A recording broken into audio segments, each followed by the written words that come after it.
All right, guys. So again, welcome to the Pulse of Miami Church. And if this is your first time here, I don't think it is. Well, maybe there's one or two. If this is your first time here, let me take this opportunity to introduce myself. My name is Todd Peterson, and I'm the lead pastor here at this church. And today we are going to finish up the book of Esther. And at the end of the book of Esther, they tell you about where this celebration came from. Okay? And it brought me to kind of a question, like, are celebrations really all that necessary? Right? Do we really need to do this, right? And it does kind of seem, I think one of the big gripes about the Jewish culture is they seem to take a lot of days off, right? They've got a lot of celebrations. And are these celebrations really necessary? Is it even necessary for us, as we go through the story of Esther, to have a celebration at the end of it? Really, why should we do this? And so, are celebrations really necessary? But I started thinking to myself that it's not just this celebration. There's other celebrations that a lot of people are starting to question. I think the most contentious one, for whatever reason, I've heard a lot of people say, I'm not celebrating New Year's, it's just another day. Has anybody ever heard somebody say that? It's like, it's just another day, It's a day that we all just kind of decided was special, but there's really nothing special about this day, and so I'm going to treat it like just, every other day. Right? Why are celebrations actually necessary? One of the celebrations I had just recently was my son's graduation ceremony. And I'm going to be honest with you, I absolutely hate graduation ceremonies. Okay, I obviously had to go because he was my son, but I was trying to find a reason to get out of it. Now, the reason why, I think it's good to graduate from stuff, but the celebrations, it's like the same speech over and over and over again. I've been to a lot of graduations, different people, and it just seems like everybody just downloads the same template, right? And I've been a communicator for the last 20 years, teaching the Bible, that kind of stuff. So, when somebody doesn't put any effort, like they don't have to be good at it, but when they don't put any effort into it, it just aggravates me, and it's just the same drawl over and over again. I was thinking about it. I was like, I think I could make, if they would just give me one graduation, I think I could change graduations like forever, right? Because one of the things I would do is not let the students know in advance whether they were going to graduate or not. And then here would be the quote: you have to show up to graduation. If you don't show up to graduation, 4 years is gone, right? Like that, you got to start all over again. Like, I don't care if you got into an accident the night before. If you don't show up to graduation, you can't graduate. So, and could you imagine everybody coming up and everybody be getting their diploma, and then it was like,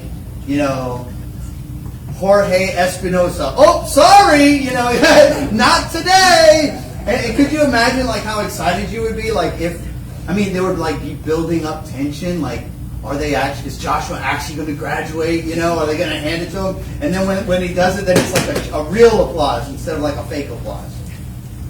And then I was thinking, at the very end, you take maybe two people who just barely didn't graduate, and you go, listen, we're going to give you, an additional moment to try to graduate, but you're still going to have to earn it. Wrestling match right now, like right in the middle. I'm telling you, like we can make them exciting. And then maybe at the very end, they've been separated into like different houses at the beginning, and at the very end they add up the points, and then one of the houses wins. It's like Gryffindor, right? Like we could have fun with graduations. But no. What is the point of graduations? And by the way, I don't know if you know this, you don't have to show up for graduation. They'll still give you your diploma. So what's the point? Next week is Father's Day. We used to make a joke when I was growing up in church. The pastors, it's like Mother's Day. It was like, oh, mothers are wonderful and amazing, and men, you need to step it up, right? And then on Father's Day, it was like, mothers are wonderful and amazing, and men need to step it up, right? It was like there's no celebration of fathers. But I will say this. I think that it is tough for a lot of us, especially in our culture and society today. There's not a whole lot of good dads going around. Maybe you had a horrible dad. What are you supposed to do with Father's Day if you had a horrible dad? Are celebrations really necessary? And finally, probably the most pointless celebration that you'll have all year is your birthday.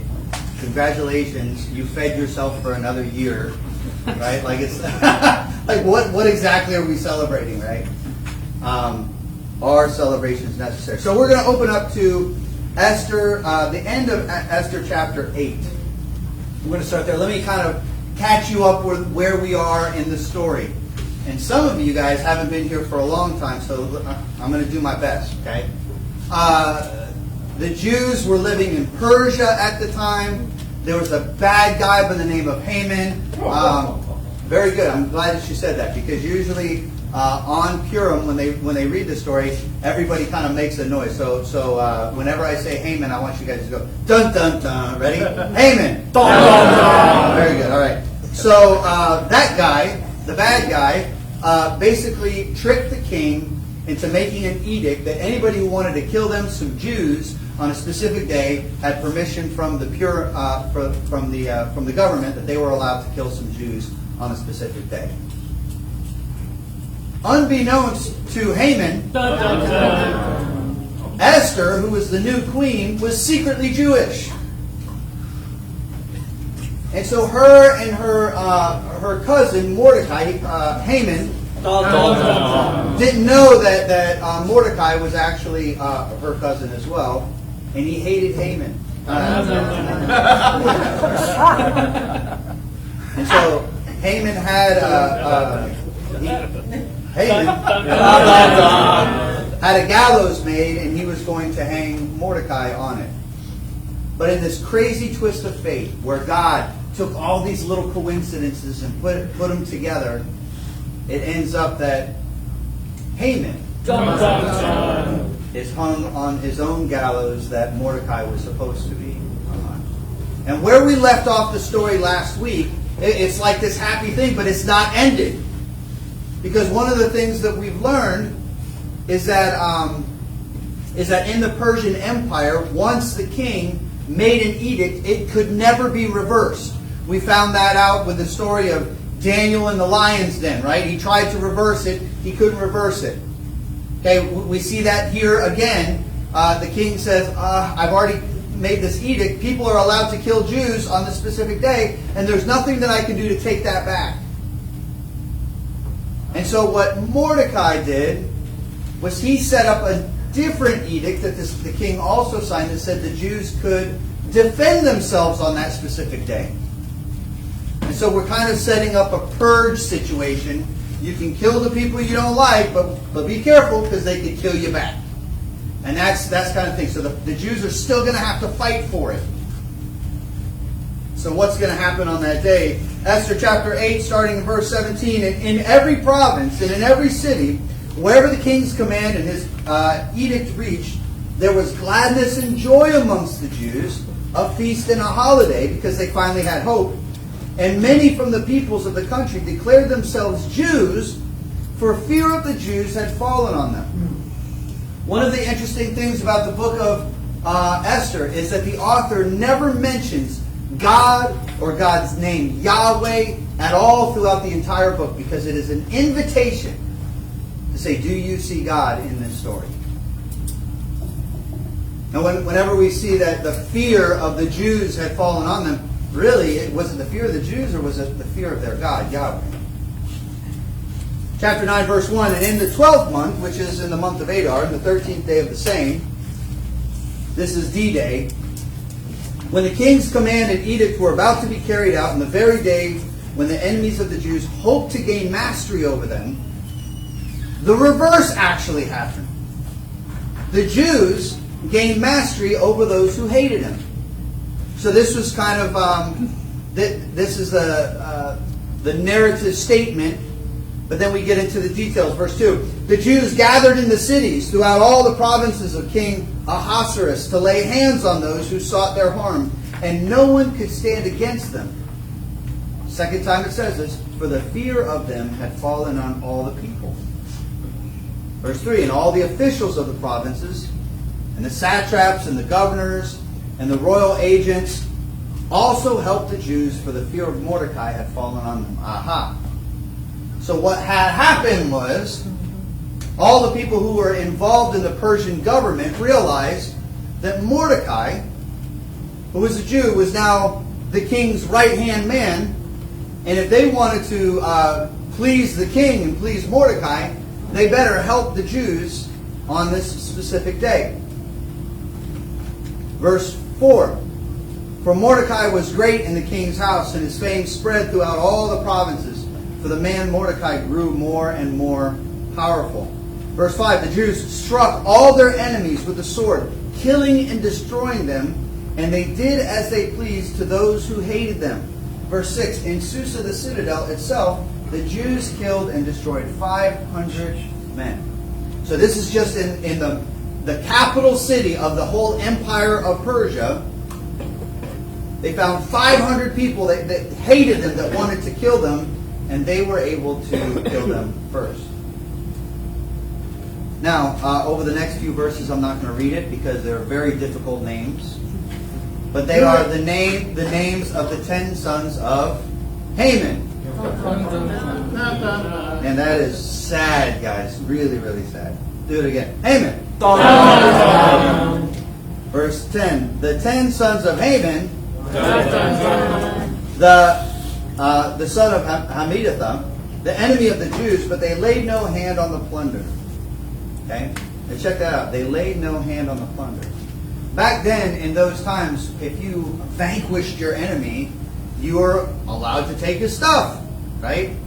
For those of you who remember the movie Friday, when you got knocked out in the hood, what did the first thing they do? They went through your pockets and they stole your shoes, right? Like that's what they would do. Okay, same thing back then. But for whatever reason, after the Jews had killed somebody who hated them, who wanted to kill them, they were not touching the plunder. Verse 11, that very day the number of those killed in Susa the citadel was reported to the king. So the king sitting on his throne, Esther's probably close by. Verse 12, and the king said to Queen Esther in Susa the citadel, the Jews have killed and destroyed 500 men, and also the 10 sons of Haman. What then have they done in the rest of the king's provinces? Wow, the Jews have done really well. I wonder how they did in the rest of the provinces of Persia. Now what is your wish? It shall be granted to you. And what further is your request? It shall be fulfilled. And so here he is again. Whatever you want, Esther. Verse 13. And Esther said, if it pleases the king, let the Jews who are in Susa be allowed tomorrow also to do according to this day's edict. And let the 10 sons of Haman be hanged on the gallows. Now, David was actually asking me last week, well, Todd, why do you keep changing the word hanged into impaled? Okay? The reason why is for us, when we think of hanging, we think that somebody tied a rope around. But the bad guys' sons were already dead. And so what they did was they impaled them as a sign to everybody else to say, hey, don't try to go kill all the Jews because this is what happens to you.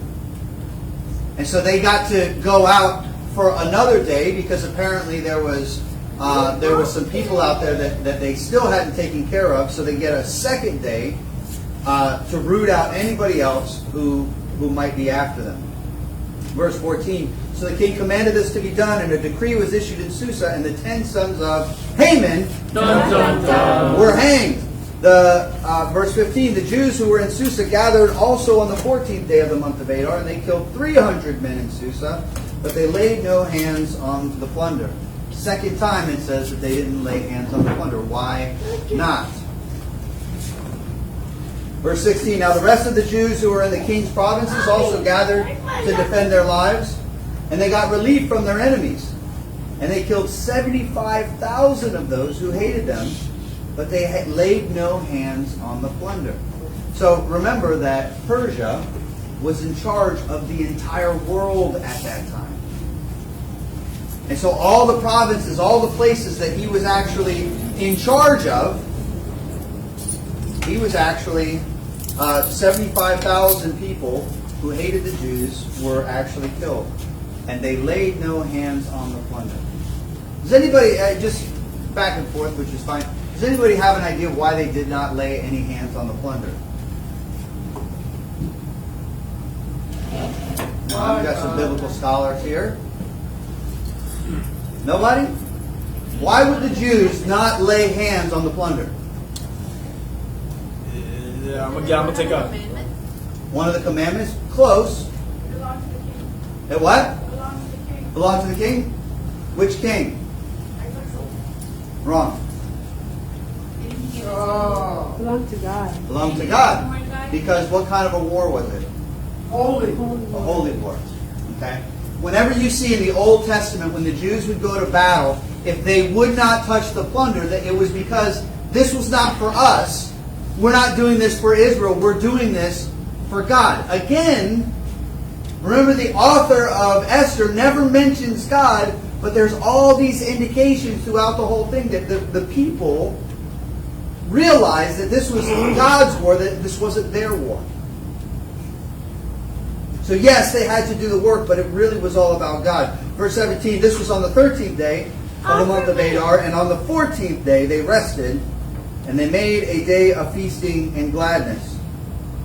The Jews who were in Susa gathered on the 13th day and on the 14th, and rested on the 15th day, making that day a feast, a day of feasting and gladness. Verse 19, therefore the Jews of the villages who lived in the rural towns hold the 14th day of the month of Adar as a day of gladness and feasting, as a holiday, and as a day on which they send gifts of food to one another. Why is this important? Well, Purim, if I'm correct about this, is 2 days. Correct? So what they do is they celebrate that the people throughout all the regions of Persia, they only got to fight for 1 day, and then they relaxed on the next day, which is the 14th day. And they had a holiday on the 14th day. But the people who were in the citadel, they actually fought for 2 days, and then they rested on the 15th day. And so that's why Purim is actually celebrated for 2 whole days. Verse 20. And Mordecai recorded these things and sent letters to all the Jews who were in all the provinces of King Ahasuerus, both near and far. Verse 21. Obliging them to keep the 14th day of the month Adar, and also the 15th day of the same, year by year. Verse 22, as on the days on which the Jews got relief from their enemies, and as the month that has been turned for them from sorrow into gladness, and from mourning into a holiday, that they should make them days of feasting and gladness, days for sending gifts of food to one another, and gifts to the poor. This holiday is a very different holiday than all of the other Jewish holidays, because this is the day that God turned their sorrow and turned it into gladness. This is why they do drink a lot on Purim. This is why it's a day where they dress up and they have all of this fun, because it was a day that God turned their sorrow into gladness. Verse 23. So the Jews accepted what they had started to do, what Mordecai had written to them. Verse 24. For Haman, the Agagite, son of Hammedatha, the enemy of all the Jews, had plotted against the Jews to destroy them, and had cast pure, that is, cast lots, to crush and destroy them.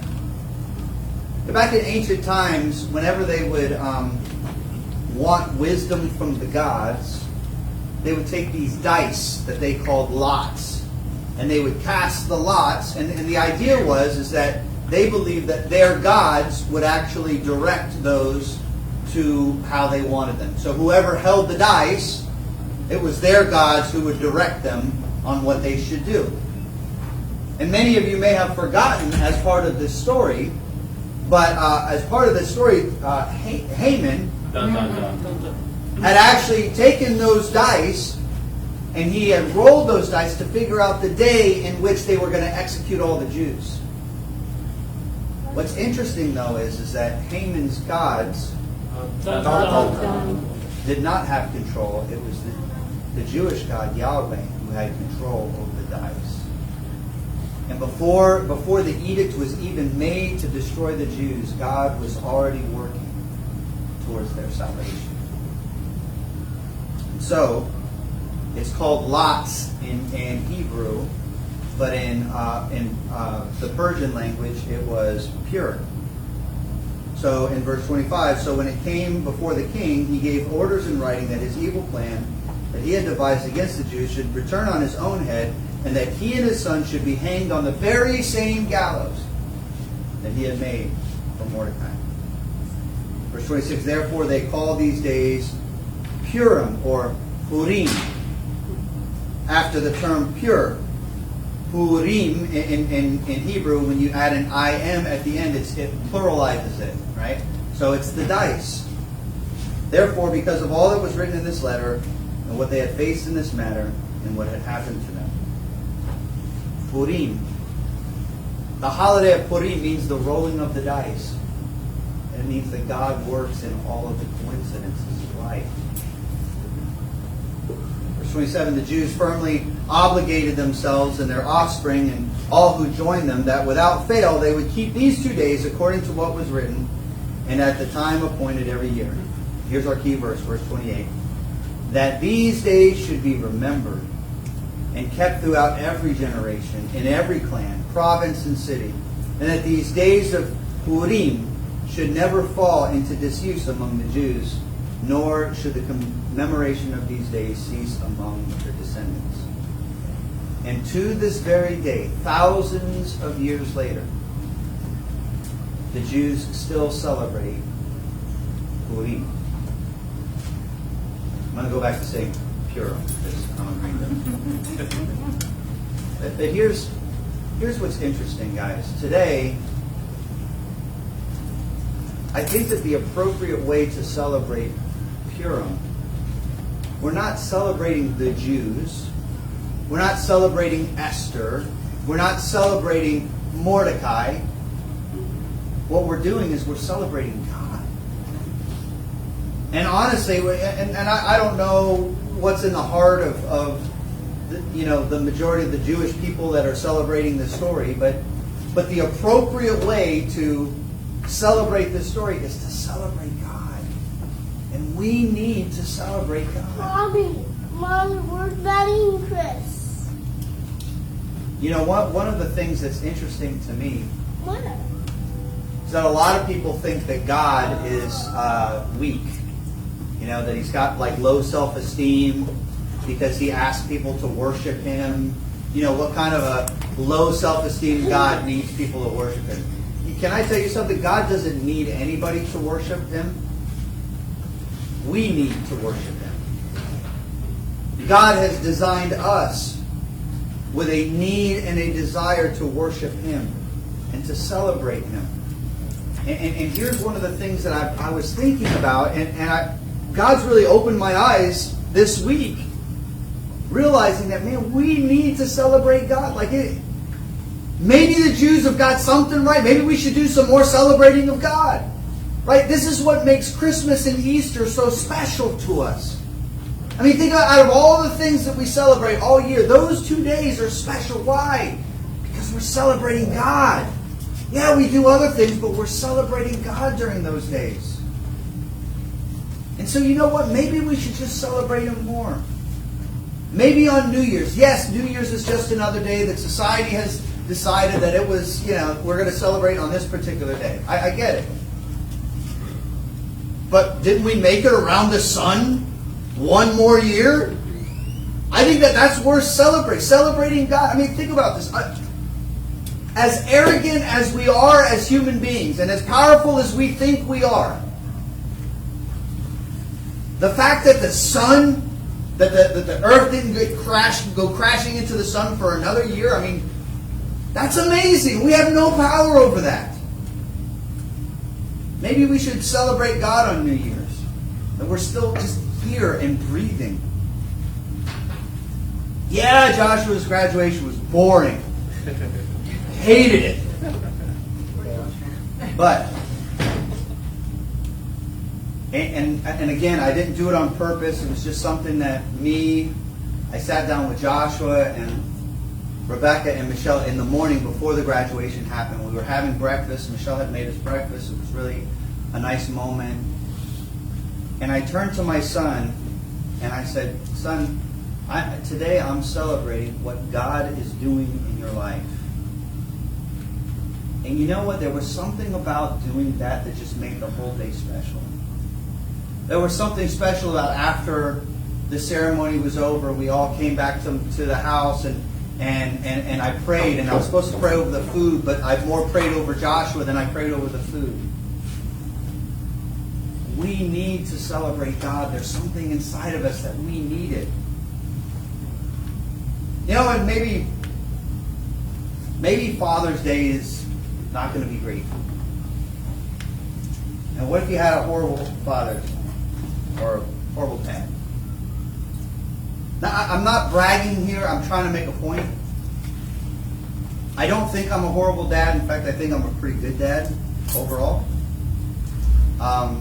And I've been thinking about this lately, that a lot of the things that my kids are successful, and they get credit for being successful, but I'm the one that provides the foundation for that.